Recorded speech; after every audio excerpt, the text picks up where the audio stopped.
One of our clients getting 20 times return on ad spend, about $40,000 ad spend, $700,000 return. You say that and then you show them it becomes even more real. And then it doesn't matter whatever else I say from there really, they just want that result. After I get it, I reinvest.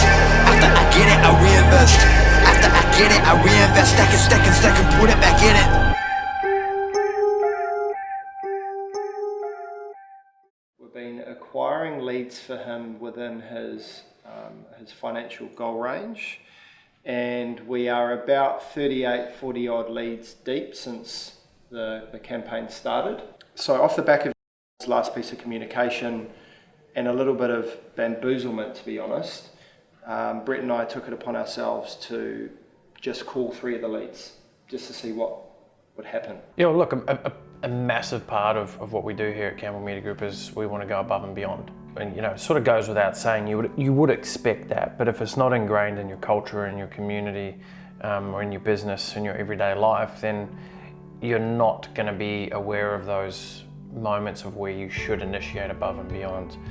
This week alone, something that I did was what I guess 99.9% of businesses actually wouldn't do.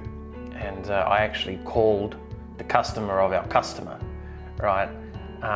Just to showcase a process of how I would go about the conversation, and led to amazing results. Out of 3 people we called, 2 of them we got a hold of, 1 of them was really interested in the program and will most likely come along. Now, who am I to call my customer's customer? Now, of course, I did it with permission and so forth, and just start calling people. But you look at that, and that's not within Campbell Media Group's scope of works. We don't provide strategy where we'll call everyone's client for you. That's what people are experts in, their own business, their own product, their own service, which again, really, I think ties back to something that we certainly do and pride ourselves in above and beyond 99% of other agencies out there, is we get to know our customer's customer. We have to, right? Because we're marketing towards them.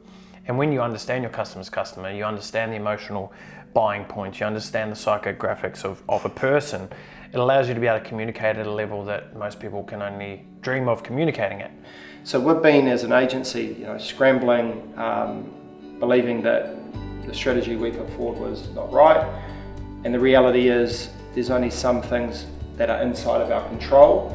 And just because a client's feedback on the surface level might be, lead quality is poor, there's a whole nother piece to that process that if they're not following the right protocol, then they're not realising the potential success of that lead. So that was a massive win for Liam, a win for me, and a win for us as an agency, that we are doing the right job and we are doing the right thing, and it sometimes just requires a little bit of coaching or a little bit of lateral thinking to do something a little bit different, or just check ourselves to get a full understanding of what's happening. And if we didn't have that as part of our culture here, our core values at Campbell Media Group, it would have been easy to go, well, it's not our problem. But to be able to do that and go above and beyond and set the standard and set the expectation for the team, I think is the 10 minutes or whatever it took me to go through this process. We'll get a 10x return on time, effort, energy, focus, culture, everything. Even going above and beyond for your clients, go figure. You go above and beyond for your clients and do something that they wouldn't expect. Will create a stronger relationship, which will create a stronger connection, and most likely retain that customer for a longer period of time. Overpromise and then over-deliver on that overpromise. It's just a different way of thinking. It just changes the landscape.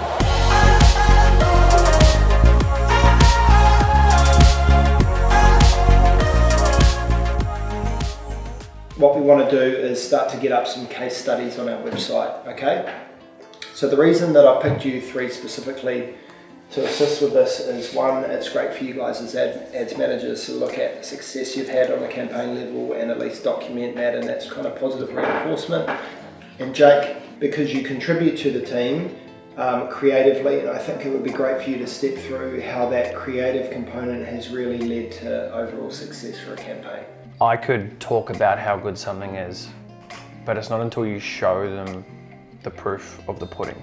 So if you're on a weight loss journey and you show someone, here's where this person was and here's where they got to, like a before and after photo.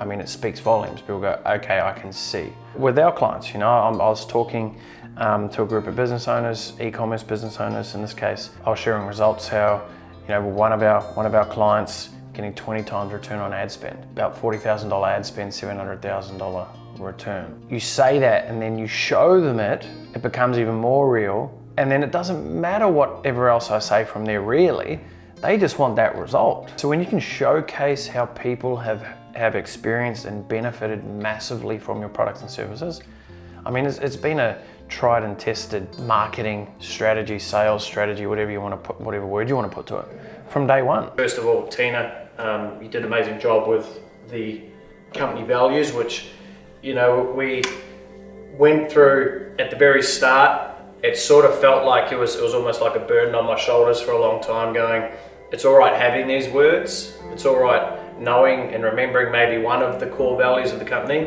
but for me, the way that you really instill the values and how you drive towards it with alignment as a team, as a culture, is to be able to have it in the forefront, so have it visual to all of us. So each and every one of us gets a nice little frame that you're going to be able to put on your desk. And another thing that we want to really tie this into, and this whole thing about the Made It Happen and, you know, us coming together at the end of the week to reflect on the week that was, it's to really highlight where us as individuals and, you know, our compadres have been living in true alignment with this. So we're looking for congruency with this.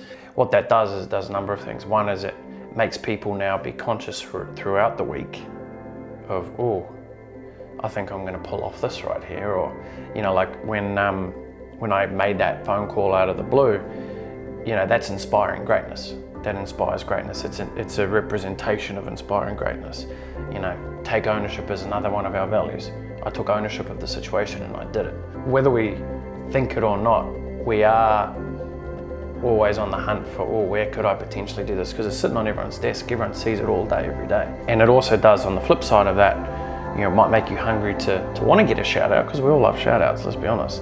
But it's also now making you aware of what other people are doing. And when other people do things, it makes you want to do things as well. So it's really just connecting the core values to make them actually a reality and not just a beautiful picture frame. I think this is an amazing step. First of all, again, great job, Tina, with that. I think what's going to be super important for us is, you know, I remember talking about when we walk through the door, it's like, how are we showing up? What are we doing? Always, you know, try and bring yourself back to center, going, if you ever are faced with making a decision or something happens, always try and look for where can we utilize this particular value, right? And if that changes one thing that you do differently and it ends up in a far more positive outcome, then, you know, it's certainly doing the job. So